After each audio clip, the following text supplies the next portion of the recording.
ladies and gentlemen, this is segment number 8. Okay, and if you think that I was shoveling shit at you double time and or shoveling shit against the tide in the previous segments, wait till you see what I have to say this time, ladies and gentlemen, because I'm going to read to you from the Bible, but not because of Christianity. Because Christianity, as you will read in my book, has nothing to do with God. The Pope, the Vatican, the entire concept of Christianity, it's a farce, ladies and gentlemen. It's only been imparted to you to keep those people in power. The Pope is just as much a non-Christian as the head of the Talmud way of life. If the Pope was religious and godlike in any manner whatsoever, he would have exposed the people that were molesting the children, your children of the world, globally, 50 years ago, 100 years ago, 1,000 years ago. This insanity and child molestation's been going on since the beginning of the Vatican and the Christian Church itself.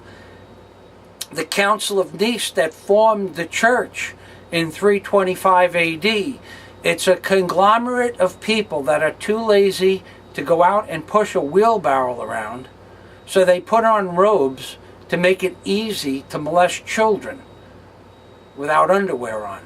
Because they're too lazy to go out and get real jobs, so they subject you into giving them money so that they can do nothing all day and proselytize God, when in fact if the Pope was any kind of a real Christian or an intermediary between God, that's a joke. It's really a joke. It's a play on words. It's not real. He's not an intermediary between God. He might be an intermediary between Satan in this world, because I believe Satan has a room in one of the chambers below the Vatican. But this is the reason why I wrote the book. This is the reason that I don't care what I say anymore, because I discovered inside the codex of the Bible and the pictographs on the $1 bill that what I am telling you is the truth. And having been dead twice, it doesn't matter to me anymore what I say. I am going to bring you this information. And now I'm going to read the Bible, as I started to say at the beginning of this segment. I'm going to read to you the first 17 verses of Genesis. And when I read to you these first 17 verses of Genesis, I am going to show you the pictographs on the God pod, on the $1 bill in the God pod, that represent the first 17 verses of the book of Genesis. I can do the same thing with the book of Revelations, with the evil seed of death, and do so in my book. But for that, you're going to have to click the link and push the buttons, because I'm not going to give you the ending. You're going to get the beginning, you're going to get parts of the middle, but you're not getting the ending. And the end is near. Our way of life, our civilization is about to come to an end. Not that it really matters, because there's no such thing as death. They know this. They know this. They know it. It doesn't matter what they do, good or evil. When they reach a certain state of heightened awareness, you understand there is no good and evil. Therefore, this is what they hold over the people.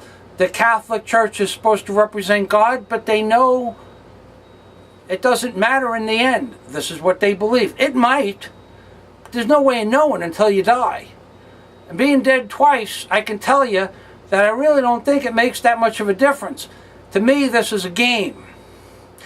And I'm just trying to get a little piece of the pie. That's all I want. A few 100 million. That's all. I'm not asking for much. But I'm going to move into the book of Genesis and the first 17 verses right now. And we're going to give you the God pod, ladies and gentlemen. The God pod, from Michael Fazio's perspective, is the left circle or compass located on the left-hand side of the reverse of the $1 bill. Well, you know where it is. Now, I'm going to read to you from the Bible the first several verses in this segment. Well, let me give you a brief description, and in the next segment I'll read to you. At the base of the Great Pyramid on this side, right here, looks like a shrub or a tree. And this is the fruit-bearing tree with the seed within itself.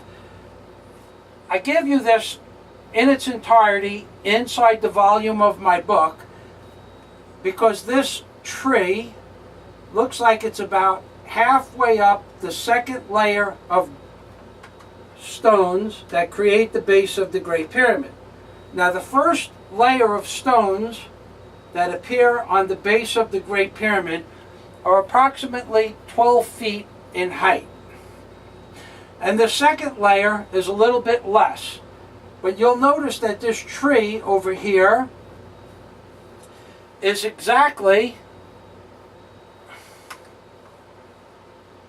this tree that appears on this corner of the base of the Great Pyramid is halfway up the second set of stones, which would make this tree approximately 16 to 18 feet in height.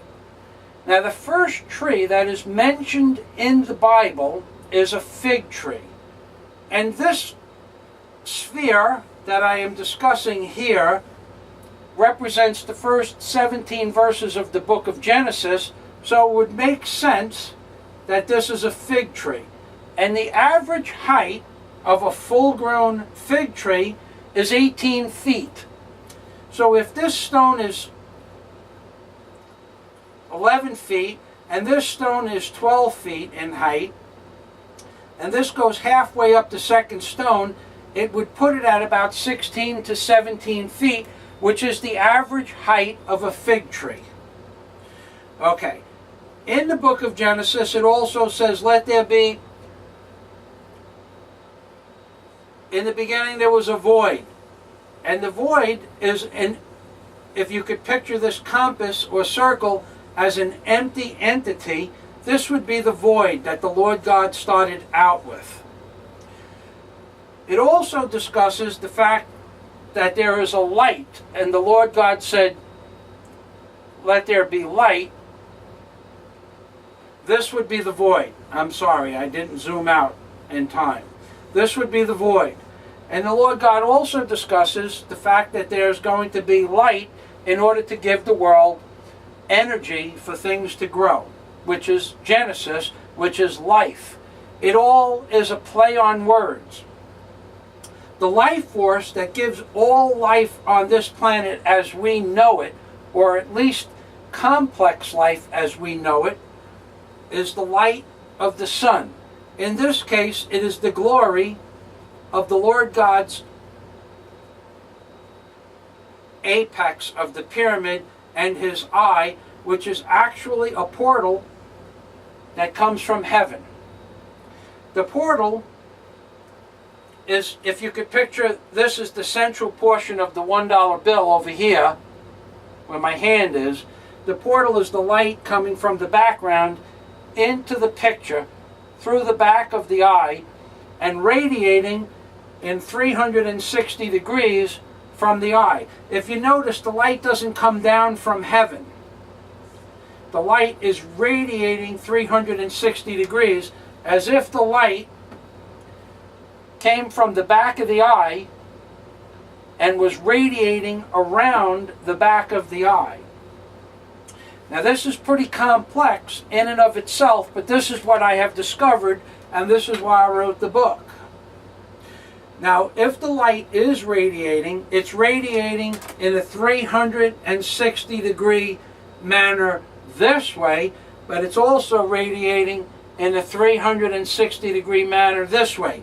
It is as if it was a ball of light. It's not connected to anything because it goes straight to heaven, and there is no connection between man and God of a physical nature. Man cannot touch God. Moses did not touch God. He didn't see God. He only saw a light. And at this point, ladies and gentlemen, this is the end of segment number 8. And I'm going to move right into segment number 9 with the description of the first 17 verses of Genesis. And ladies and gentlemen, I need to get a bigger camera.